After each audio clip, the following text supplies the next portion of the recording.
സ്വാഗതം ഇൻസൈറ്റിലേക്ക് ഒരിക്കൽ കൂടി. നമ്മൾ ഇന്ന് വീണ്ടും PV അൻവറിനെ കുറിച്ച് സംസാരിക്കുന്നു. PV അൻവർ ഏതാണ്ട് ഒരു 4 മാസം മുമ്പാണ് LDF സ്വതന്ത്രൻ എന്ന സ്ഥാനത്ത് നിന്ന് LDF വിമതൻ എന്ന സ്ഥാനത്തേക്ക് വരുന്നത്. അതിനുശേഷം LDFിൻ്റെയും മുഖ്യമന്ത്രിയുടെയും ആഭ്യന്തര വകുപ്പിൻ്റെയും ഒക്കെ വലിയ വിമർശകനായിട്ട് മാറുന്നത്. അവിടെ നിന്ന് അദ്ദേഹം LDFന് പുറത്തേക്ക് വരുന്നു. പിന്നീട് അദ്ദേഹം DMK എന്ന് പറയുന്നൊരു സാമൂഹിക കൂട്ടായ്മയ്ക്ക് രൂപം നൽകുന്നു. ആ കൂട്ടായ്മയുടെ പേരിൽ പാലക്കാടും ചേലക്കരയിലും സ്ഥാനാർത്ഥികൾ നിർത്തുന്നു. പിന്നെ പാലക്കാട് പിൻവലിക്കുന്നു. DMKയുമായിട്ട്, തമിഴ്നാട്ടിലെ DMKയുമായിട്ട് ചർച്ച നടത്തുന്നു. അവരുടെ പാർട്ടിയുടെ ഒരു ഘടകമായിട്ട് കേരളത്തിൽ മാറാൻ ശ്രമിക്കുന്നു. ഇതൊക്കെ നമ്മൾ കണ്ടു. അത് നടക്കാതെ വന്നതോടെ അദ്ദേഹം കോൺഗ്രസിലേക്ക് തിരികെ പോകും എന്നുള്ള അഭ്യൂഹം ഉണ്ടായി. UDFിൽ ഒരു ഘടകകക്ഷിയായിട്ട് മാറും എന്നുള്ള അഭ്യൂഹം ഉണ്ടായി. സമാജ്വാദി പാർട്ടിയായിട്ട് ചർച്ച നടത്തുന്നു എന്ന് കേട്ടു. ഏറ്റവും അവസാനം ഇപ്പോൾ അദ്ദേഹം തൃണമൂൽ കോൺഗ്രസിൽ അംഗത്വം എടുത്തിരിക്കുന്നു. അതിൻ്റെ സംസ്ഥാന കൺവീനറായിരിക്കുന്നു. അദ്ദേഹം MLA സ്ഥാനം രാജിവെച്ചിരിക്കുന്നു. നിലമ്പൂരിൽ തൽക്കാലം വീണ്ടും മത്സരിക്കാനില്ല. UDF ആരെയാണോ, UDFിൽ കോൺഗ്രസ് ആരെയാണോ മത്സരിപ്പിക്കുന്നത്, ആ കോൺഗ്രസ് സ്ഥാനാർത്ഥിയെ വിജയിപ്പിക്കാനായി അദ്ദേഹവും അദ്ദേഹത്തിൻ്റെ അനുയായികളും ഊർജിതമായി ശ്രമിക്കും എന്ന് അദ്ദേഹം പ്രഖ്യാപിക്കുന്നു. കോൺഗ്രസിൻ്റെ സ്ഥാനാർത്ഥി നിലവിലെ DCC പ്രസിഡന്റ് VS ജോയി ആണെങ്കിൽ വളരെ നന്നായിരിക്കും എന്നൊരു നിർദ്ദേശവും അദ്ദേഹം മുന്നോട്ട് പോകുന്നു. നമുക്കൊപ്പം ഉള്ളത് സീനിയർ ജേർണലിസ്റ്റ് MP പ്രശാന്താണ്. അൻവറിൻ്റെ ഈ യാത്ര നോക്കുമ്പോൾ അത് അൻവർ ജയമാണോ പരാജയമാണോ? അൻവർ ഒരു ട്രാജിക് ഫിഗറായി മാറിക്കൊണ്ടിരിക്കുകയാണ്. അദ്ദേഹം എന്താണ് നിലപാട് എന്നതിനെക്കുറിച്ച് വലിയ ഒരു കൺഫ്യൂഷനിലാണ് ഉണ്ടായത്. ആദ്യകാലത്ത് CPMൽ അദ്ദേഹം നിൽക്കുന്ന കാലത്ത് CPM ഉള്ളിൽ നിന്ന് പൊരുതാൻ തീരുമാനിക്കുമ്പോൾ അദ്ദേഹത്തിന് ഒരു വീരപരിവേഷം ഉണ്ടായിരുന്നു. അത് കേരളത്തിൽ മൊത്തത്തിൽ നിലനിൽക്കുന്ന ഒരു സെൻറ്റിമെൻറ്റ് ചേർന്നിട്ടായിരുന്നു അദ്ദേഹം പോകുന്നത്. അതായത് ഒന്ന് പിണറായി വിജയൻ, അദ്ദേഹം പിണറായിസം എന്ന് പറയുന്ന ഒരു പ്രതിഭാസത്തോടുള്ള അദ്ദേഹത്തിൻ്റെ ഏറ്റുമുട്ടൽ, പിന്നെ കേരള പോലീസിൽ നടക്കുന്ന RSS വൽക്കരണം പോലുള്ള വളരെ ഗുരുതരമായ പ്രശ്നങ്ങൾ ഉന്നയിച്ചുകൊണ്ടാണ് അൻവർ ആദ്യം രംഗത്ത് വരുന്നത്. അതിനിടയിൽ തന്നെ പല പ്രാവശ്യം അദ്ദേഹത്തിന് കാലിടറുന്നുണ്ടായിരുന്നു. എന്താണ് ഫോക്കസ് എന്ന കാര്യത്തിൽ ചെറിയ പ്രശ്നങ്ങളൊക്കെ ഉണ്ടായിരുന്നു. അദ്ദേഹം ഈ കുഴിമന്തി ഈ പ്രശ്നവും ഐസ്ക്രീമും ഒക്കെ അങ്ങനെയുള്ള ചില ഇഷ്യൂകൾ എടുത്തിടുകയും അതിൻ്റെ ഫോക്കസ് മാറിപ്പോവുകയും ചെയ്തിട്ടുണ്ട്. എന്നിരുന്നാലും ആദ്യകാലങ്ങളിൽ അദ്ദേഹം നയിച്ച ഒരു മൂവ്മെൻ്റ് എന്ന് പറയാനില്ലെങ്കിലും ഒരു നീക്കം അത് ശ്രദ്ധയാകർഷിച്ചത് അത് അന്ന് നിലനിന്നിരുന്ന CPMനുള്ളിൽ നിലനിന്നിരുന്ന അത് പൊതുവേ കേരളീയ സമൂഹത്തിൽ തന്നെ ഉണ്ടായിരുന്ന ഒരുപക്ഷെ അതിൻ്റെ പ്രതിഫലനമാണല്ലോ പാർലമെൻറ്റ് തെരഞ്ഞെടുപ്പിൽ കണ്ടത്. അങ്ങനെ ഒരു സെൻറ്റിമെൻറ്റിൻ്റെ പുറത്തായിരുന്നു അത് അൻവർ ഇത്രയും കാലം റൈഡ് ചെയ്തിരുന്നത്. അതിൽ നിന്ന് മാറി അദ്ദേഹം ഏതാണ്ട് അപ്രസക്തമായി കൊണ്ടിരിക്കുന്ന സമയത്താണ് അൻവറിനെ അറസ്റ്റ് ചെയ്തത്. അറസ്റ്റോടുകൂടി അദ്ദേഹം വീണ്ടും തിരിച്ച് രംഗത്ത് വരികയും പിന്നെ UDFിലേക്കുള്ള ഒരു പ്രവേശനം ഏതാണ്ട് ഉറപ്പിക്കുകയും ചെയ്തു. സാദിഖലി നിങ്ങളെ കാണുന്നു, കുഞ്ഞാലിക്കുട്ടിയെ കാണുന്നു, മറ്റ് നേതാക്കളുമായിട്ട് ആശയവിനിമയം നടത്തുന്നു. അങ്ങനെ ഇതൊരു നേരത്തെ നിശ്ചയിക്കപ്പെട്ട ഒരു പാറ്റേണാണ്. കാരണം CPMൽ നിന്ന് കലഹിച്ച് പുറത്തു വന്നവർക്കൊക്കെയും ഒരു കുറച്ചു കാലം മാത്രമേ അവർ സ്വതന്ത്രമായിട്ട് നിലനിൽക്കാറുള്ളൂ. ഇപ്പോൾ ഗൗരിയമ്മയായാലും അത് MV രാഘവനായാലും എല്ലാവരും CPM ഈ ഒരു പാതയാണ് ഉണ്ടായിരുന്നത്. ആ പാതയിലേക്ക് തന്നെയാണ് ഇത് പോകുന്നത് എന്ന് ഏതാണ്ട് ഉറപ്പിച്ചിരുന്നു. പക്ഷേ അതല്ല, തനിക്ക് വ്യക്തമായ വേറൊരു വഴിയുണ്ട് അല്ലെങ്കിൽ വേറൊരു മാർഗമുണ്ട് എന്ന് കാണിക്കാൻ വേണ്ടിയിട്ടായിരുന്നു അദ്ദേഹം DMKയുമായിട്ടും മറ്റ് പാർട്ടികളുമായിട്ടൊക്കെ ചർച്ച നടത്തുകയും ഏറ്റവും അവസാനം ഒരു ഫ്രാൻറ്റിക് അറ്റംപ്റ്റ്, ഒരുപക്ഷെ വളരെ ദയനീയമായ ഒരു അറ്റംപ്റ്റ് എന്ന രീതിയിലാണ് ഈ തൃണമൂൽ കോൺഗ്രസുമായിട്ട് ചേരുകയും ചേരുന്ന സമയത്ത് തന്നെ ഒരുപാട് ആശയക്കുഴപ്പമുണ്ടായിരുന്നു. അന്ന് അദ്ദേഹത്തിൻ്റെ അനുയായികളെ ഞങ്ങൾ വിളിച്ചു ചോദിച്ചപ്പോൾ പറഞ്ഞത് അദ്ദേഹം പാർട്ടിയിൽ ചേർന്നിട്ടില്ല എന്നുള്ളതാണ്. പക്ഷേ തൃണമൂൽ കോൺഗ്രസിൻ്റെ നേതൃത്വം പറയുന്നത് അദ്ദേഹം പാർട്ടിയിൽ ചേർന്നു എന്നുള്ളതാണ്. അപ്പോൾ ഞാൻ പാർട്ടിയിൽ ചേർന്നില്ല, എൻ്റെ അനുയായികൾ പാർട്ടിയിൽ ചേരുന്നു, ഞാൻ അതിൻ്റെ ലീഗൽ വശങ്ങൾ ആലോചിച്ചുകൊണ്ട് മാത്രമേ ചേരൂ എന്നുള്ളത് ഈ ഒരു ആശയക്കുഴപ്പം എല്ലാ കാലത്തും അൻവറിന് പിന്നാലെ ഉണ്ടായിരുന്നു. ആശയക്കുഴപ്പം പക്ഷേ സാങ്കേതികമല്ലേ? കാരണം MLA സ്ഥാനത്ത് നിന്ന് അയോഗ്യമാക്കപ്പെട്ടാൽ തുടർന്ന് 6 വർഷത്തേക്ക് മത്സരിക്കാൻ പറ്റില്ല. അപ്പോൾ ആ ടെക്നിക്കാലിറ്റി പരിഹരിക്കുന്നതിന് വേണ്ടി രാജിക്കത്ത് കൊടുത്തതിന് ശേഷം പാർട്ടിയിൽ ചേർന്നു എന്ന് പ്രഖ്യാപിക്കാൻ വേണ്ടി മാത്രമല്ല, അതെ അതെ. സാങ്കേതികത്വം മാത്രമല്ല. അങ്ങനെ ഒരു ഇതിൻ്റെ ആവശ്യം ഉണ്ടായിരുന്നില്ല. കാരണം ഇദ്ദേഹം രാജിവെക്കാൻ തീരുമാനിച്ചാൽ ഞങ്ങൾ അങ്ങ് രാജിവെക്കുകയാണ് വേണ്ടത്. പിന്നെ അതിന് ടെക്നിക്കൽ പ്രശ്നം ഇല്ലല്ലോ. അത് MLA സ്ഥാനം പോവുക എന്നുള്ളത് അദ്ദേഹം പിന്നെ സാക്രിഫൈസ് ചെയ്യുന്നതാണ് പറയുന്നത്. ഇന്ന് ഈ ഫോറസ്റ്റ് അമെൻഡ്മെൻറ്റ് ആക്ടിൻ്റെ എന്ന ഈ കോസിന് വേണ്ടി ഞാൻ എൻ്റെ നിലമ്പൂർ MLA സ്ഥാനം ത്യജിക്കുന്നതാണ്. അപ്പം അങ്ങനെ ത്യജിക്കാൻ പിന്നെ അതിന് ടെക്നിക്കൽ ആലോചിക്കേണ്ട ആവശ്യമില്ലല്ലോ. ഈ ഒരു ആശയക്കുഴപ്പം എല്ലാ കാലത്തും ഉണ്ടായത്. ഇത് കാരണം വ്യക്തമായ ഒരു പൊളിറ്റിക്സിൻ്റെ അഭാവമാണ്. എന്താണ് അൻവർ ഉയർത്തിപ്പിടിക്കുന്ന രാഷ്ട്രീയം എന്നുള്ളത്? അത് ഒരു നെഗറ്റീവ് പൊളിറ്റിക്സാണ്. അത് പിണറായി വിരുദ്ധ പൊളിറ്റിക്സാണ്. അതും അങ്ങനെ മാത്രമായിട്ട് എത്ര കാലം നിലനിൽക്കും? ഒരു വ്യക്തിയോട്, ഒരു പ്രസ്ഥാനത്തോട് ഉള്ള വെറുപ്പിൽ നിന്ന് ഉണ്ടാവുന്ന ഒരു രാഷ്ട്രീയത്തിന് അത്രമാത്രമേ ആയുസുള്ളൂ. മറിച്ച് ഒരു ബദൽ രാഷ്ട്രീയം എന്നുള്ളൊരു സാധനം അദ്ദേഹം ഉയർത്തിപ്പിടിക്കാൻ ശ്രമിക്കുമ്പോഴും അദ്ദേഹത്തിന് അതാവില്ല എന്ന് ഓരോ പ്രാവശ്യം ബോധ്യപ്പെടുത്തിക്കൊണ്ടിരിക്കുകയാണ്. അപ്പോൾ UDF ചേക്കേറാൻ തീരുമാനിക്കുന്നു. UDF സർവതന്ത്ര എല്ലാ പിന്തുണയും അൺകണ്ടീഷണൽ സപ്പോർട്ടാണെന്നാണ് പറഞ്ഞത്. പക്ഷേ ഒരു കണ്ടീഷൻ വെക്കുന്നു. അപ്പോൾ ഈ കോൺഗ്രസിൻ്റെ സ്ഥാനാർത്ഥി ആരാണെന്ന് കോൺഗ്രസ്സാണ് തീരുമാനിക്കേണ്ടത്. അപ്പോൾ അവിടെ VS ജോയിയാണ് മത്സരിക്കേണ്ടത്, ആര്യാടൻ ഷൗക്കത്ത് അല്ല എന്ന് പറയുന്നതിലൂടെ അദ്ദേഹം ഒരു വേറൊരു വിഡ്ഢിത്തം കാണിച്ചിരിക്കുകയാണ്. അപ്പോൾ അതുകൊണ്ട് വളരെ വളരെ അൺസേർട്ടനായിട്ടുള്ള, ഒരുപക്ഷെ എനിക്ക് തോന്നുന്നു MV ഗോവിന്ദൻ ഇന്ന് പറഞ്ഞതാണ് കൂടുതൽ ശരി. കാരണം അൻവറിൻ്റെ ഈ പുതിയ രാഷ്ട്രീയം കേരളത്തിൽ കാര്യമായ ചലനങ്ങളൊന്നും ഉണ്ടാക്കാൻ സാധ്യതയില്ല എന്നുള്ളതാണ്. കാരണം മലപ്പുറത്ത് ലീഗിന് ജയിക്കാൻ അല്ലെങ്കിൽ UDF ജയിക്കാൻ ചെറിയ ഇത്തരത്തിലുള്ള കൈത്താങ്ങുകളൊന്നും ആവശ്യമില്ലാത്ത ഒരു രാഷ്ട്രീയ പരിസ്ഥിതിയാണ് നിലനിൽക്കുന്നത്. അതുകൊണ്ട് തന്നെ അൻവറിന് വലിയ ബാർഗെയിനിങ് പവറൊന്നുമില്ല എന്നുള്ളത് അത് അദ്ദേഹം തിരിച്ചറിയേണ്ടതായിരുന്നു. അത് തിരിച്ചറിഞ്ഞുകൊണ്ടുള്ള ഒരു ടാക്റ്റിക്കൽ മൂവാണ് നടത്തിയിരുന്നെങ്കിൽ അൺകണ്ടീഷണൽ ആയിട്ട് UDF പിന്തുണക്കുക, പിണറായി വിജയനെ തോൽപ്പിക്കുക എന്നുള്ളതാണ് തൻ്റെ രാഷ്ട്രീയ ഉദ്ദേശമെന്ന് പറയുമ്പോൾ പിന്നെ ഇവിടെ VS ജോയിയെ സ്ഥാനാർത്ഥിയാക്കണം അല്ലെങ്കിൽ മറ്റൊരാളെ സ്ഥാനാർത്ഥിയാക്കരുത് എന്ന റൈഡർ അതിൻ്റെ കൂടെ ചേർക്കാൻ പാടില്ലായിരുന്നു. അങ്ങനെ ഒരുപാട് അബദ്ധങ്ങൾ, രാഷ്ട്രീയമായിട്ടുള്ള അബദ്ധങ്ങൾ, അത് കൃത്യമായ രാഷ്ട്രീയം ഇല്ലാത്തത് കൊണ്ട് പറ്റുന്ന അബദ്ധങ്ങളാണ്.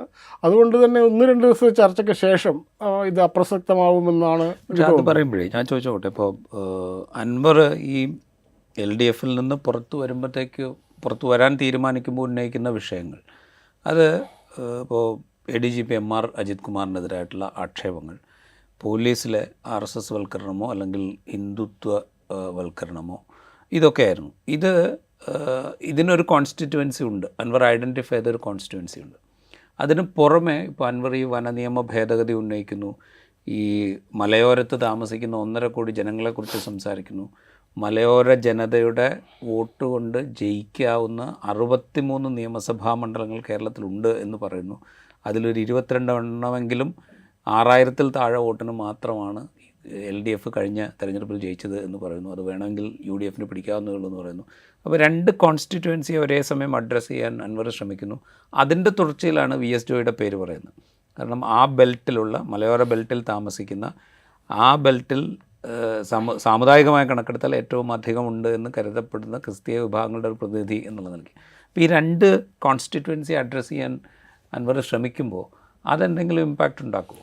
ഈ 2 കോൺസ്റ്റിറ്റ്യുവൻസിക്കും എടുക്കാവുന്ന മറ്റ് സംഘടനകൾ നിലവിലുണ്ട്. ഇത് പറയാൻ അല്ലെങ്കിൽ ഈ RSS വൽക്കരണത്തെക്കുറിച്ച് പറയാൻ, അല്ലെങ്കിൽ ഇപ്പോഴുള്ള വനനിയമത്തെ ഭേദഗതിയെക്കുറിച്ച് പറയാൻ അൻവറിനേക്കാൾ ശക്തമായിട്ടുള്ള ആളുകൾ UDF തന്നെ ഉണ്ട്, അല്ലെങ്കിൽ അൻവറിന് പുറത്തുണ്ട്. അൻവറിന് എന്താണ് ചെയ്യാൻ കഴിയുക എന്നുള്ളതാണ് അതിൽ ഒരു പ്രശ്നം. തീർച്ചയായും ഇതൊരു പ്രശ്നമാണ്. അപ്പോൾ ആദ്യം പറഞ്ഞ പ്രശ്നവും രണ്ടാമത്തെ പ്രശ്നവും തമ്മിൽ വലിയ വ്യത്യാസമുണ്ട്. രണ്ടാമത്തെ പ്രശ്നം, ഒരു വനനിയമ ഭേദഗതി ഒരു ഇമോഷണൽ ഇഷ്യൂ ആയിട്ട് ഒരു വോട്ടിംഗ് പാറ്റേണിനെ തിരുത്താനുള്ളൊരു ശക്തിയായിട്ടോ ഇതുവരെ വന്നിട്ടില്ല. ഇനി വരുമോ എന്ന് നമുക്കറിയില്ല. ശ്രമം നടക്കുന്നുണ്ട്. അത് ഒരു കസ്തൂരി രംഗൻ റിപ്പോർട്ട് പോലും വേണ്ടത്ര രീതിയിലുള്ള ഒരു പൊളിറ്റിക്കൽ ഒരു ഇലക്ട്രൽ ഇഷ്യൂ ആയിട്ട് ഇത് മാറിയിട്ടില്ലല്ലോ. അപ്പോൾ അതുകൊണ്ട് തന്നെ ഈ വനനിയമത്തെ ഒരു രാഷ്ട്രീയമായി ഉപയോഗിക്കാനുള്ള ഒരു കരുത്ത് എത്രത്തോളം അൻവറിനുണ്ട് എന്നുള്ളതൊരു ഒരു പ്രശ്നമാണ്. അത് ഉയർത്തിക്കൊണ്ടുവരാനും അത് ഒരു ഇലക്ഷൻ പ്രശ്നമാക്കി ഉയർത്തിക്കൊണ്ടുവരാനും ഒറ്റയ്ക്ക് അൻവറിന് എത്രമാത്രം സാധിക്കുമെന്നുള്ള. ആദ്യത്തെ ചോദ്യം ഈ RSS വൽക്കരണം പോലീസ് അത് അൻവറിൻ്റെ കയ്യിൽ നിന്ന് പോയി. അൻവർ ആണ് ഉയർത്തിക്കൊണ്ടുവരുന്നതെങ്കിലും ഇന്നത് വലിയ രീതിയിൽ ചർച്ചയാവുകയും മറ്റു സംഘടനകൾ ഏറ്റെടുക്കുകയും അത് UDFൻ്റെ തന്നെ പ്രധാനപ്പെട്ടതാവുകയും ചെയ്യുന്നു. അപ്പോൾ അൻവർ മാത്രമായിട്ട് ഈ വിഷയങ്ങളിൽ എന്തെങ്കിലും കോൺട്രിബ്യൂഷൻ ഉണ്ടാകുമോ എന്നുള്ള കാര്യത്തിൽ സംശയമുണ്ട്. ഇത് പറയുമ്പോഴേ ഇപ്പോൾ LDF അൻവർ പുറത്തേക്ക് ഇറങ്ങിയിട്ട് നിലമ്പൂരിൽ ആദ്യത്തെ പൊതുയോഗം നടത്തിയതിന് ശേഷം ആദ്യത്തെ പൊതുയോഗത്തിൽ വലിയ ആവേശം നമ്മൾ കണ്ടു. വലിയ ജനക്കൂട്ടം എന്ന് പറയാൻ പറ്റില്ല, പക്ഷേ ആവേശമുള്ളൊരു ജനക്കൂട്ടം അവിടെ ഉണ്ടായിരുന്നു. അതിനുശേഷം അൻവർ കൂടുതൽ യോഗങ്ങൾ നടത്തുമെന്ന് പ്രഖ്യാപിച്ചു. ഇവിടെ കോഴിക്കോടൊരു മീറ്റിംഗ് നടത്തി, അവിടെയും ജനം ഉണ്ടായിരുന്നു. അപ്പോൾ അന്ന് CPM ഒരു കാര്യം പറഞ്ഞു, ഈ ആൾക്കൂട്ടം ഒരു താൽക്കാലിക പ്രതിഭാസമാണ്, അധികം ആൾ ഇതിനായുസുണ്ടാവില്ല എന്ന് പറഞ്ഞു. ഏതാണ്ട് ആ വഴിക്ക് അൻവർ സഞ്ചരിക്കുന്ന കാഴ്ചയാണ് നമ്മൾ കണ്ടത്. അൻവർ ഉന്നയിച്ച പ്രശ്നങ്ങൾ തന്നെയും അൻവർ പിൽക്കാലത്ത് ഉപേക്ഷിച്ച് പോയി. ഇപ്പോൾ കോഴിക്കോട് അദ്ദേഹം പ്രസംഗിക്കാൻ വന്നത് മാമി തിരോധാന കേസുമായി ബന്ധപ്പെട്ടായിരുന്നു. ആ ഒരൊറ്റ സമ്മേളനം കൊണ്ട് അൻവർ ആ വിഷയം വിട്ടു പോകുന്ന കാഴ്ച നമ്മൾ കണ്ടു. അപ്പോൾ ഇപ്പോൾ അൻവർ സംസാരിച്ചുകൊണ്ടിരിക്കുന്നത്, ഇപ്പോൾ നേരത്തെ കുഴിമന്തി ഐസ്ക്രീം ഒക്കെ കഴിച്ച് കുട്ടികൾ അരാഷ്ട്രീയവാദികളായിട്ട് മാറും എന്നൊക്കെ പറയുന്ന ഏതാണ്ട് അതിൻ്റെ തുടർച്ച ഇന്നും പറയുന്നുണ്ട്. കാരണം ഒരുപാട് ക്ലബ്ബുകളുണ്ട്, യുവാക്കൾ സംഘടിച്ച് നടത്തുന്ന ഒരുപാട് ഈ എന്താ പറയുക സന്നദ്ധ മേഖലകളുണ്ട്. ഇതൊക്കെ അരാഷ്ട്രീയവൽക്കരിക്കപ്പെട്ടുകൊണ്ടിരിക്കുകയാണ്. അപ്പോൾ ഇവരെയൊക്കെ യോജിപ്പിക്കണം. അതിന് വേണ്ടിയിട്ടാണ് ഞാനിപ്പോൾ തൽക്കാലത്തേക്ക് ഇലക്ഷൻ മത്സരിക്കേണ്ട എന്ന് തീരുമാനിച്ചിരിക്കുന്നത് എന്നൊക്കെ പറയുന്നുണ്ട്. അപ്പോൾ വിശാലമായൊരു അജണ്ട എൻ്റെ മുമ്പിലുണ്ട് എന്നൊക്കെ അൻവർ പറയുന്നുണ്ട് വാർത്താ സമ്മേളനത്തിൽ. ഇതൊക്കെ വസ്തുതയുള്ളതാണോ അതോ നിലമ്പൂർ എന്നുള്ള ദീർഘകാല അജണ്ട വിട്ട് തൽക്കാലത്തേക്ക് ഒരു ഉപതെരഞ്ഞെടുപ്പിൽ നിന്ന് മാറി നിൽക്കുന്നു, അങ്ങനെയാണ്? അല്ല, അത് ഈ പറഞ്ഞ പ്രശ്നങ്ങളൊക്കെ യഥാർത്ഥ പ്രശ്നമാണ്, രാഷ്ട്രീയവൽക്കരണം എന്നുള്ള പ്രശ്നമുണ്ട്. പക്ഷെ അൻവറിന് എന്ത് ചെയ്യാൻ പറ്റുമെന്നുള്ളതാണ്. അൻവർ എത്രത്തോളം രാഷ്ട്രീയമാണ്?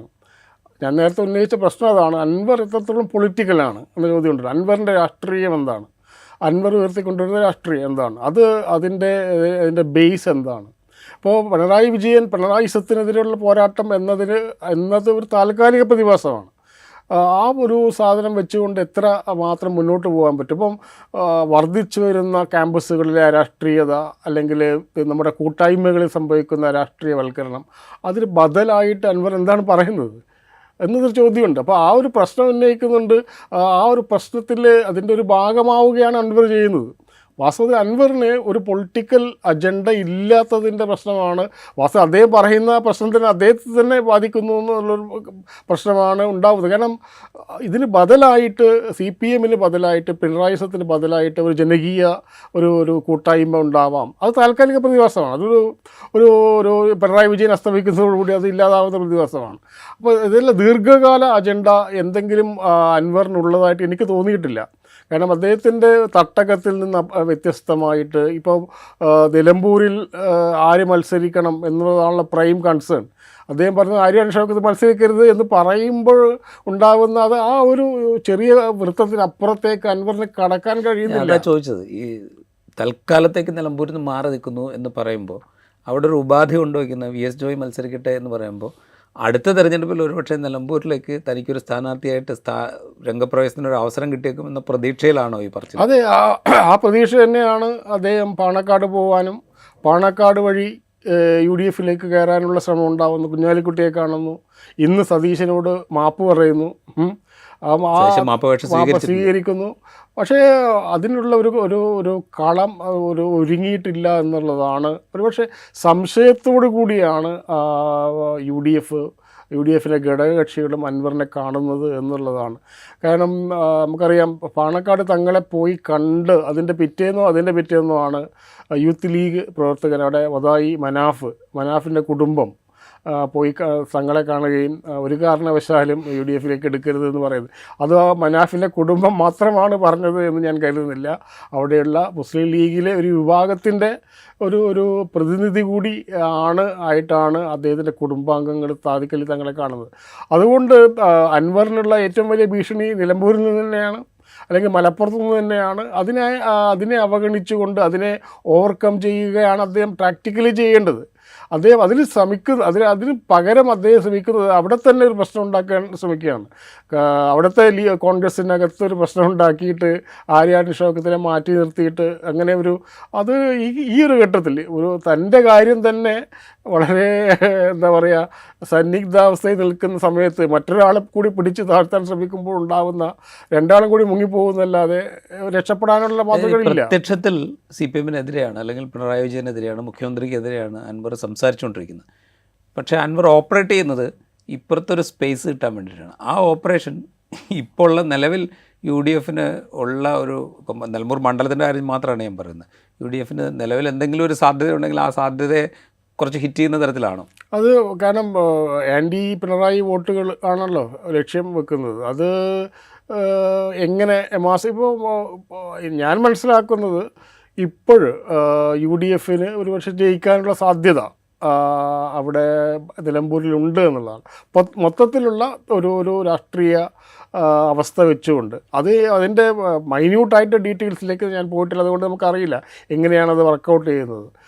അത് അൻവർ ഇല്ലാതെ തന്നെ ഒരു പക്ഷേ ജയിച്ചു കഴിഞ്ഞാൽ, അങ്ങനെ ഒരു സാധ്യത ഉണ്ടായിക്കഴിഞ്ഞാൽ പിന്നെ അൻവറിൻ്റെ ഭാവി വളരെ വളരെ ബ്ലീക്കായി തീരുന്നുള്ളതാണ്. അപ്പോൾ ഒന്നാമത് അദ്ദേഹത്തിന് പൊളിറ്റിക്കൽ അഡ്വൈസേഴ്സ്, രാഷ്ട്രീയ ഉപദേശകർ വേണ്ടത്ര രീതിയിൽ ഉപദേശം അല്ലെങ്കിൽ കൃത്യമായ രീതിയിലുള്ള ഉപദേശം കിട്ടുന്നില്ല എന്നുള്ളതോ, അല്ലെങ്കിൽ ആ ഉപദേശം അദ്ദേഹം എനിക്കെല്ലാം അറിയാം എന്നുള്ള രീതിയിൽ ഉപദേശം സ്വീകരിക്കാതിരിക്കുന്നതാണ് എന്നതാണ് തോന്നുന്നത്. എന്തായാലും ഇപ്പോഴത്തെ കോഴ്സ്, ഇപ്പോൾ അൻവർ പോകുന്ന പോക്ക് എന്നുള്ളത് ഒരു രാഷ്ട്രീയ ഒരു വനവാസത്തിലേക്കാണ് എന്നുള്ളതാണ് നമ്മൾ പരിഗണിക്കുന്നത്. കാരണം അങ്ങനെ അല്ലാത്തൊരു രാഷ്ട്രീയം, അങ്ങനെയല്ലാത്ത ഒരു ശാക്തിക ചേരി രൂപീകരിക്കാനുള്ള അദ്ദേഹത്തിന് എന്തായാലും BJP-യിലേക്ക് പോകാൻ പറ്റില്ല. ആകെ സാധ്യതയുള്ള UDF-ലേക്കാണ്. അപ്പോൾ UDF-ൻ്റെ വാതിൽ തുറന്നിട്ടില്ല, അടച്ചിട്ടില്ല എന്നാണ് ഇന്ന് സതീശൻ പറയുന്നത്. അതിൻ്റെ അർത്ഥം അടച്ചിട്ടുണ്ടെന്ന് തന്നെയാണല്ലോ. അപ്പോൾ അതിനെ എപ്പോൾ തുറക്കും എന്നുള്ളതൊക്കെയാണ്. അപ്പോൾ വളരെ വളരെ നമ്മൾ ഇംഗ്ലീഷ് പറയല്ലോ സ്റ്റിക്കി വിക്കറ്റ് എന്ന് പറയുന്നത്, വളരെ വളരെ മോശമായിട്ടൊരവസ്ഥയിലാണ് അദ്ദേഹത്തിൻ്റെ ഈ ഭയങ്കരമായിട്ടുള്ള പോസ്റ്റേഴ്സൊക്കെ കണ്ട്. ഞാൻ അങ്ങനെ ഈ ശരീരഭാഷയിലൊക്കെ ഭയങ്കരമായിട്ട് ആത്മവിശ്വാസം ഉണ്ടെങ്കിലും അത്രയൊന്നും ആത്മവിശ്വാസം ജനിപ്പിക്കുന്ന ഒരു അവസ്ഥയല്ല എന്തായാലും ഇപ്പോൾ കേരള രാഷ്ട്രീയത്തിലുള്ളതാണ്. ഇന്ന് നേരത്തെ മുതലുണ്ട് അൻവർ ഈ വാർത്താ സമ്മേളനങ്ങളുടെ പരമ്പര തുടങ്ങുന്ന സമയം മുതൽ അൻവറിന് പിന്നിൽ CPM-നുള്ളിൽ തന്നെയുള്ള ചില നേതാക്കളുണ്ട് എന്നുള്ളൊരു ആക്ഷേപം വന്നുപോലെ ഇങ്ങനെ അന്തരീക്ഷത്തിലുണ്ടായിരുന്നു. ഇന്നിപ്പോൾ വാർത്താ സമ്മേളനത്തിൽ അങ്ങനെ ചിലരുടെ പ്രേരണയിലാണ് അല്ലെങ്കിൽ അവരുടെ ഒരു ബലത്തിലാണ് ഞാനിതിന് ഇറങ്ങി പുറപ്പെട്ടത്, അത് സാധാരണ പ്രവർത്തകരല്ല, വലിയ നേതാക്കൾ തന്നെയാണ് എന്ന് അൻവർ പറഞ്ഞു. അൻവർ ഈ പറയുന്നത് വസ്തുതാപരമാണ് എന്ന് തോന്നിയിട്ടുണ്ട്. നമുക്കതിനൊക്കെ യാതൊരു ഉറപ്പുമില്ല, നമുക്കറിയില്ല, ആരുടെയും പേര് അൻവർ പറഞ്ഞിട്ടില്ല. അൻവറിൻ്റെ ക്ലെയിം മാത്രമാണ് നമുക്കും ഇൻഡിപെൻഡൻ്റായിട്ട് വെരിഫൈ ചെയ്യാൻ പറ്റുന്നത്. പക്ഷേ അതൊരു സാധ്യതയായിട്ട് അവിടെ ഉണ്ടോ? തീർച്ചയായും എനിക്ക് തോന്നുന്നത് വളരെ ശക്തമായൊരു സാധ്യത ഉണ്ടായിരുന്നു എന്നുള്ളത്. കാരണം CPM-ൻ്റെ അകത്ത് ആ പാർട്ടിയിൽ നിന്ന് ചോദ്യം ചെയ്യാൻ സാധ്യത ഇല്ലാതിരിക്കുന്നൊരവസ്ഥയിലാണ് അൻവർ എന്ന ഒരു പ്രതിഭാസം ഉണ്ടാകുന്നത്. അദ്ദേഹം പാർട്ടി മെമ്പറല്ലാത്തത് കൊണ്ട് തന്നെ അങ്ങനെ ഇൻഡിപെൻഡൻ്റായിട്ട് ചോദ്യം ചെയ്യാനുള്ള ഒരു കപ്പാസിറ്റി ഉണ്ടായിരുന്നു. തീർച്ചയായും ആ പറയുന്നൊരു കാര്യത്തിൽ അദ്ദേഹത്തിന് ആ പറഞ്ഞ കാര്യത്തിൽ CPM-ലെ നേതാക്കളുടെ പിന്തുണ ഉണ്ടായിരുന്നു. തൻ്റെ പിന്തുണ എന്ന് പറഞ്ഞാൽ അങ്ങനെ ഒരു ഡിസ്റ്റൻറ്റ്, വളരെ അകന്ന രീതിയിലുള്ളൊരു പിന്തുണയായിരിക്കാം, അല്ലാതെ അൻവറിനോട് എല്ലാ ദിവസവും കമ്മ്യൂണിക്കേറ്റ് ചെയ്യുന്ന പിന്തുണയാവണമെന്നില്ല. പക്ഷെ അദ്ദേഹം പറഞ്ഞതൊരു വേറൊരു കാര്യം പറഞ്ഞത്, അദ്ദേഹം ഉന്നയിക്കുന്നത് ശശി വരെയാണ് അത് ഞാൻ ഉന്നയിച്ചത്. അപ്പോൾ അപ്പോഴും ഞാൻ മനസ്സിലാക്കിയത് പിണറായി വിജയന് ഇതിലൊന്നും പങ്കില്ല എന്നുള്ളതാണ്. ഇത് രണ്ടും കോൺട്രഡിക്ടറിയാണ്. അപ്പോൾ പിണറായി വിജയനെ ടാർഗറ്റ് ചെയ്തിട്ടാണല്ലോ ഇതൊക്കെ പാർട്ടിക്കുള്ളിൽ ഉണ്ടായി എന്ന് പറയുന്ന വിഭാഗീയത ഉണ്ടാവുന്നത്, അല്ലെങ്കിൽ ഒരു പ്രവർത്തനം ഉണ്ടാവുന്നത്. അത് പിണറായി വിജയനെ ഒഴിച്ചു നിർത്തിയാൽ പിന്നെ ആരെ മാറ്റാനാണ്? അജിത് കുമാറിനെ മാറ്റാനോ അല്ലെങ്കിൽ ശശിയെ മാറ്റാനോ വേണ്ടി മാത്രമായിട്ടാണ് ഉണ്ടായതെന്ന് ആ പറയുന്ന കാര്യം. അതായത് അദ്ദേഹം പിണറായി വിജയന് ഇതിലൊന്നും പങ്കുണ്ടായിരുന്നു എനിക്ക് അറിയുന്നുണ്ടായിരുന്നില്ല, എന്നെ തള്ളിക്കളഞ്ഞപ്പോഴാണ്, അവജ്ഞയോട് തള്ളുന്നു എന്ന് പറഞ്ഞപ്പോഴാണ് പിണറായി വിജയനും ഇതിൻ്റെ ഭാഗമാണെന്ന് ഞാൻ തിരിച്ചറിഞ്ഞത് എന്ന് പറയുന്നത് അവാസ്തവമാണ്. മറ്റു കാര്യം, അതായത് നമുക്ക് ഒരു സേഫ് അസംഷൻ എന്ന് പറയാവുന്നത് CPM-നുണ്ടായിരുന്ന, പ്രത്യേകിച്ച് കണ്ണൂർ ജില്ലയിൽ നിന്ന് തന്നെ ഉണ്ടായിരുന്ന ചില ഉപദേശങ്ങളുടെയോ നിർദ്ദേശങ്ങളുടെയോ ബേസിലായിരിക്കാം അദ്ദേഹം ഇങ്ങനെ ഒരു തുറന്ന പറച്ചിൽ തയ്യാറായത്. അത് പിണറായിയെ ടാർഗറ്റ് ചെയ്തിട്ട് തന്നെ ആയിരുന്നു എന്ന് അദ്ദേഹത്തിന് മനസ്സിലായിട്ടില്ല എന്ന് പറഞ്ഞാൽ അത് തന്നെ അദ്ദേഹത്തിൻ്റെ രാഷ്ട്രീയ വാപനത്തല്ലേ. അപ്പോൾ ഈ ADGP അജിത് കുമാറിനെ മാറ്റാൻ വേണ്ടിയിട്ട് ഇത്തരത്തിലുള്ള ഒരു പൊളിറ്റിക്കൽ മൂവ്മെൻറ്റ് വേണമല്ലോ, അപ്പോൾ വേണ്ട ആവശ്യമില്ലല്ലോ. അപ്പോൾ അതുകൊണ്ട് CPM-ൽ തന്നെ ഉള്ള ചില ആളുകളുടെ ഒരു ഫലത്തിൻ്റെ പിന്നിലാണ് അൻവർ ഇറങ്ങിത്തിരച്ചതെന്നും പിന്നീട് അവർ ഫോൺ എടുക്കാതായി എന്ന് പറഞ്ഞതിൽ വാസ്തവം ഉണ്ടാകാൻ സാധ്യതയുണ്ട്. കാരണം ഇത് തങ്ങളുടെ കയ്യിൽ നിന്ന് പോകുന്നു എന്ന് മനസ്സിലായതുകൂടി അവർ പിന്നാക്കം വന്നിട്ടുണ്ടാകും. പക്ഷെ അവർക്കും പറ്റിയൊരു പ്രശ്നം എന്ന് പറഞ്ഞാൽ അൻവറിനെ പോലുള്ള ഒരു വ്യക്തിയെ കൃത്യമായ ഒരു രാഷ്ട്രീയ ധാരണകളൊന്നുമില്ലാതെ വെറും ഒരു ആവേശത്തിൻ്റെ പുറത്ത് ഇറങ്ങി പുറപ്പെട്ട ചില വ്യക്തികളെ വെച്ചുകൊണ്ട് ഒരു കളി കളിക്കുക എന്നുള്ളത് ഒരു പൊളിറ്റിക്കൽ സൂയിസൈഡിന് തുല്യമായിരുന്നു. ഇപ്പോൾ ഏതാണ്ട് അത് എങ്ങനെയാണല്ലോ മനസ്സിലാവുന്നത്. അപ്പോൾ അവരെ സംബന്ധിച്ചിടത്തോളം ഇനി അങ്ങോട്ട് അൻവറിൻ്റെ പിന്നാലെ പോയി കഴിഞ്ഞാൽ അൻവറിൻ്റെ ഗതി തന്നെ ആവും നിങ്ങൾക്ക് വരാനുള്ളത് എന്ന് കൃത്യമായ ധാരണയുള്ളതുകൊണ്ടായിരിക്കും അവർ പിന്മാറിയത്.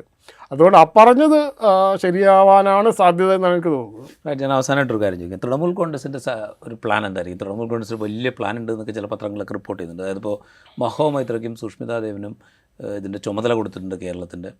അതിൽ മഹുവ മൊയ്ത്ര കേരളത്തിൽ അത്യാവശ്യം ജനപ്രീതിയുള്ളൊരു നേതാവാണ്. അവരുടെ വാഗ്ധോരണി കൊണ്ട്, അവരുന്നയിക്കുന്ന വിമർശനങ്ങളിലെ കൃത്യത കൊണ്ട്, അവരുടെ സെക്കുലർ സ്റ്റാൻഡ് കൊണ്ട്, പിന്നെ അവരുടെ ധൈര്യം കൊണ്ട് ഒക്കെ. അത് മാത്രമല്ല, നരേന്ദ്രമോദി സർക്കാർ ടാർഗറ്റ് ചെയ്തൊരു നേതാവാണ്. അത്രയും പവർഫുള്ളാണ് അവർ. അവർക്ക് നന്നായി കമ്മ്യൂണിക്കേറ്റ് ചെയ്യാനും അറിയാം. അപ്പോൾ അവർക്ക് ചാർജ് കൊടുത്തിരിക്കുന്നു എന്ന് പറയുന്നു. അൻവറിന് തന്നെയും മറ്റ് ചില ഓഫറുകളുണ്ട് എന്ന് പറയുന്നു. ഇപ്പോൾ രാജ്യസഭാ സീറ്റിലേക്കൊക്കെ ഓഫറുണ്ട് എന്നൊക്കെ പറയുന്നു. തൃണമൂൽ കോൺഗ്രസ് അങ്ങനെ ഒരു സാധ്യത കേരളത്തിൽ കാണുന്നുണ്ടോ യഥാർത്ഥത്തിൽ? അത് യഥാർത്ഥത്തിലുള്ളതാണോ? അത്രയും ഒരു ഫോക്കസൊക്കെ തൃണമൂൽ കോൺഗ്രസ് കേരളത്തിൽ കൊടുക്കും എന്ന് നമുക്ക് പ്രതീക്ഷിക്കാമോ? തൃണമൂൽ കോൺഗ്രസ് എന്ന പാർട്ടിക്ക് വെസ്റ്റ് ബംഗാളിന് പുറത്ത് എന്തെങ്കിലും എംബീഷൻസ് ഉള്ളതായിട്ട് നമുക്ക് ഇതുവരെ അറിയില്ല. നോർത്ത് ഈസ്റ്റിലെ ചില സ്റ്റേറ്റുകളിലൊക്കെ ഉണ്ടായിരുന്നു, 1-2 സീറ്റുകളിലൊക്കെ ജയിച്ചിട്ടുണ്ട് അവരോട്. അത് സമാജ്വാദി പാർട്ടി ഉണ്ട്, ചെയ്യുന്നുണ്ട്. അത് ആം ആദ്മി പാർട്ടി ഉണ്ട്. ഒരുപക്ഷെ അവർക്ക് അങ്ങനെ ആഗ്രഹം ഉണ്ടായിരിക്കാം. പക്ഷേ ആഗ്രഹത്തിൻ്റെ പുറത്തല്ലല്ലോ രാഷ്ട്രീയം ഉണ്ടാകുന്നത്. ഇപ്പോൾ ഒവൈസിയുടെ പാർട്ടിക്ക് കേരളത്തിൽ കൊണ്ടുവരാൻ വേണ്ടിയിട്ട് വളരെ 2-3 വർഷം മുമ്പ് വളരെ ശക്തമായിട്ടുള്ള ശ്രമം ഉണ്ടായിരുന്നു. അത് ഈ ലീഗിന് ബദലായിട്ട് ഒവൈസിയെ വളർത്തിക്കൊണ്ടുവരിക എന്നുള്ള ഒരു ആഗ്രഹം ചില നേതാക്കന്മാർക്കെങ്കിലും കേരളത്തിലുണ്ടായിരുന്നു. അത് ഒവൈസി തന്നെ വേണ്ട എന്ന് പറയുകയും മാത്രമല്ല കേരളത്തിലെ അവസ്ഥയെക്കുറിച്ച് കൃത്യമായി ഒവൈസി പറഞ്ഞു. അപ്പോൾ അതുകൊണ്ട് തന്നെ ഒവൈസിയുടെ പാർട്ടി കേരളത്തിലേക്ക് വരുന്നില്ല എന്ന് തീരുമാനിക്കുന്നു. സമാജ്വാദി പാർട്ടിക്ക് കേരളത്തിൽ യൂണിറ്റ് ഉണ്ട്, DMKക്ക് യൂണിറ്റ് ഉണ്ട്, ബാക്കി എല്ലാ പാർട്ടികളും കേരളത്തിൽ യൂണിറ്റ്. അത് നോമിനൽ മാത്രമാണ്, ഒരു സാങ്കേതികമായിട്ടുള്ളൊരു പ്രസൻസ് മാത്രമേ ഉള്ളൂ. അതിലപ്പുറത്തേക്ക് വളരാൻ തൃണമൂൽ കോൺഗ്രസ് എന്ന പാർട്ടിക്ക് വളരാനുള്ളൊരു സ്പേസ് ഇപ്പോൾ കേരളത്തിലില്ല, ഇപ്പോഴില്ല. അത് വളരാൻ ശക്തമായിട്ടുള്ള ഏതെങ്കിലും ഇപ്പം ഒരു CPM വിരുദ്ധതയാണല്ലോ തൃണമൂലിൻ്റെ ഏറ്റവും പ്രധാനപ്പെട്ട. അതിൽ കോൺഗ്രസിനെയോ അല്ലെങ്കിൽ മുസ്ലിം ലീഗിനെയോ അല്ലെങ്കിൽ UDFലുള്ള ഏതെങ്കിലും പാർട്ടികളെയോ കവച്ച് വെച്ചുകൊണ്ടുള്ള ഒരു നിലപാടിലേക്ക് അല്ലെങ്കിൽ അങ്ങനെ ഒരു എഗ്രസീവ് സ്റ്റാൻഡിലേക്ക് പോകാനുള്ള ഒരു സാധ്യതയും ഇപ്പോൾ കേരളത്തിലില്ല. അപ്പം അതുകൊണ്ട് ഇത് നേരത്തെ ഈ മഹുവ മൈത്രയൊക്കെ പറയുന്നത് സിംബോളിക് പ്രസൻസാണ് അവരൊക്കെ. അപ്പോൾ അവർ കേരളത്തിലേക്ക് വരികയോ ഒരുപക്ഷെ 1-2 പ്രാവശ്യമൊക്കെ വലിയ സ്വീകരണമൊക്കെ ഉണ്ടാവും. അതിന് ശേഷം എന്ത് സംഭവിക്കും? അത് ഗ്രാസ് റൂട്ട് ലെവലിൽ തൃണമൂൽ എന്ന് പറഞ്ഞാൽ അതാണല്ലോ, ഗ്രാസ് റൂട്ട് ലെവലിൽ എങ്ങനെയാണ് തൃണമൂൽ ഇവിടെ ഉണ്ടാവുന്നത്? അതിന് അവർക്ക് സംഘടനാ സംവിധാനം എന്ന സാധനമേ ഇല്ല. വെറും ഇമോഷൻ കൊണ്ട് ഒരു രാഷ്ട്രീയ പാർട്ടിക്ക് നിലനിൽക്കാൻ പറ്റില്ല. അതിന് സംഘടനാ സംവിധാനം ഉണ്ടാവണം, സംഘടനാ സംവിധാനത്തിന് നേതൃത്വം ഉണ്ടാവണം. അങ്ങനെയാണല്ലോ ഒരു പാർട്ടി എന്ന രീതിയിൽ ഉണ്ടാവേണ്ടത്. അത് ഒരു വിദൂരമായ സാധ്യത ആയിട്ട് മാത്രമേ ഇപ്പോൾ കാണാൻ പറ്റുള്ളൂ. കാരണം അത് ഉണ്ടാക്കിയെടുക്കാനുള്ള കെൽപ്പ് അൻവറിൻ്റെ കൂടെയുള്ള ആളുകൾക്കോ ഇല്ല. അതിനിപ്പം സാധാരണ നമ്മൾ പറയുന്ന ബംഗാളികളെ ഇറക്കുന്നു പറയുന്നത് അതിലൊരു ട്രോൾ തന്നെ ഇറങ്ങിയിട്ടുണ്ട്. ബംഗാളികളുടെ കാര്യം സംസാരിക്കാൻ കേരളത്തിലൊരാളാണ് എന്നൊക്കെ പറഞ്ഞൊരു ട്രോൾ തന്നെ ഇറങ്ങിയിട്ടുണ്ട്. പക്ഷേ അതിന് നമ്മൾ അങ്ങനെ ചെറുതായി തള്ളിക്കളയണ്ട. കാരണം വെച്ചാൽ അവരുടെ ഇങ്ങോട്ട് കുടിയേറി ഇവിടെ താമസിച്ച് സ്ഥിരമായി ജോലി ചെയ്ത് ഇവിടെ തന്നെ താമസാക്കിയ ആളുകളുടെ എണ്ണം അത്ര ചെറുതല്ല. അതെ അതെ, പക്ഷേ അതും ഈ അവരുടെയും ഈ എല്ലാവർക്കും ഒരേ രാഷ്ട്രീയം തന്നെയല്ലേ ഉണ്ടാവുന്നത്. ഈ ബംഗാളിൽ നിന്ന് വന്ന് ഇവിടെ അതിഥി തൊഴിലാളികളായി ജോലി എടുക്കുന്നവരൊക്കെ തൃണമൂൽ കോൺഗ്രസ്സുകാരാണെന്ന് പറയാൻ പറ്റില്ല. അവർക്ക് വ്യത്യസ്ത രാഷ്ട്രീയം ഉണ്ടാവുമല്ലോ. അപ്പോൾ അത് ഒരു ഒരു ഒരു ഒരു വിദൂര സ്വപ്നമാണ്. എനിക്ക് തോന്നുന്നില്ല ഇപ്പോൾ ഈ ഏതെങ്കിലും രീതിയിൽ അങ്ങനെ ഒരു പ്ലാൻ അവർക്കുണ്ടെങ്കിൽ അതിന് പറ്റിയ ആളല്ല അൻവർ എന്നാണ് അതിൻ്റെ നിന്ന് ഇപ്പോഴും നമുക്ക് മനസ്സിലാകുന്നത്. റൈറ്റ്. എന്തായാലും അൻവർ ഈ വാർത്താസമ്മേളന പരമ്പര തുടങ്ങിയ കാലത്ത് വാർത്താസമ്മേളനങ്ങളിൽ പ്രകടിപ്പിച്ച ആത്മവിശ്വാസം, ഒരു കരുത്തിൻ്റെ ശരീരഭാഷ, അതൊക്കെ ഇന്നത്തെ വാർത്താസമ്മേളനത്തിലും അദ്ദേഹം ആവർത്തിക്കുന്നുണ്ട്. ഒരുപക്ഷെ തൃണമൂൽ കോൺഗ്രസ്സിൽ അംഗത്വം എടുത്തതിൻ്റെ, അഭിഷേക് ബാനർജിയിൽ നിന്ന് അംഗത്വം സ്വീകരിച്ചതിൻ്റെ ഒക്കെ ഒരു ആത്മവിശ്വാസത്തിലായിരിക്കാം അദ്ദേഹം ഈ എന്താ പറയുക ഒരു കരുത്തിൻ്റെ ശരീരഭാഷയൊക്കെ ഈ വാർത്താസമ്മേളനത്തിൽ അദ്ദേഹം പ്രകടിപ്പിക്കുന്നത്. പക്ഷേ അത് തുടരാൻ പാകത്തിലുള്ളൊരു രാഷ്ട്രീയം അൻവറിൽ ഉണ്ടോ ഇല്ലയോ എന്നുള്ള ചോദ്യമാണ് ഏറ്റവും പ്രധാനപ്പെട്ടത്. ആ രാഷ്ട്രീയം ഇന്ന് വരെ അൻവർ പ്രകടിപ്പിച്ചതായിട്ട് നമ്മൾ കാണുന്നില്ല. അദ്ദേഹം ഉന്നയിച്ച വിഷയങ്ങളിൽ ഒന്നിൻ്റെ പോലും പിറകെ പോകുന്നതായിട്ട് നമ്മൾ കണ്ടിട്ടില്ല. ആകെ എം.ആർ. അജിത് കുമാറിനെതിരെ അദ്ദേഹം കൊടുത്ത വിജിലൻസ് പരാതി, അനധികൃത സ്വത്ത് സമ്പാദനം സംബന്ധിച്ചുള്ള പരാതിയിൽ മാത്രമാണ് അദ്ദേഹം ഉന്നയിച്ചപ്പോഴും ഇപ്പോഴും അടിയുറച്ച് നിൽക്കുന്നത്. അതിൻ്റെ തെളിവുകൾ താൻ കൊടുത്തിട്ടുണ്ട്, ആ അന്വേഷണം അട്ടിമറിക്കപ്പെടുന്നു അദ്ദേഹം ഇന്നും ആവർത്തിക്കുന്നുണ്ട്. അപ്പോൾ എന്താണ് അദ്ദേഹത്തിൻ്റെ രാഷ്ട്രീയം? പിണറായി വിരുദ്ധത കൊണ്ട് മാത്രം, അല്ലെങ്കിൽ ആൻറ്റി CPM എന്നുള്ള ഒറ്റ ലേബൽ കൊണ്ട് മാത്രം ഒരു രാഷ്ട്രീയം പടുത്തുയർത്താൻ അൻവറിന് സാധിക്കുമോ? കാത്തിരുന്ന് കാണേണ്ടതാണ്. ഇൻസൈറ്റിൻ്റെ ഈ എപ്പിസോഡ് ഇവിടെ പൂർത്തിയാവുന്നു. മറ്റു എപ്പിസോഡുമായി വീണ്ടും കാണാം.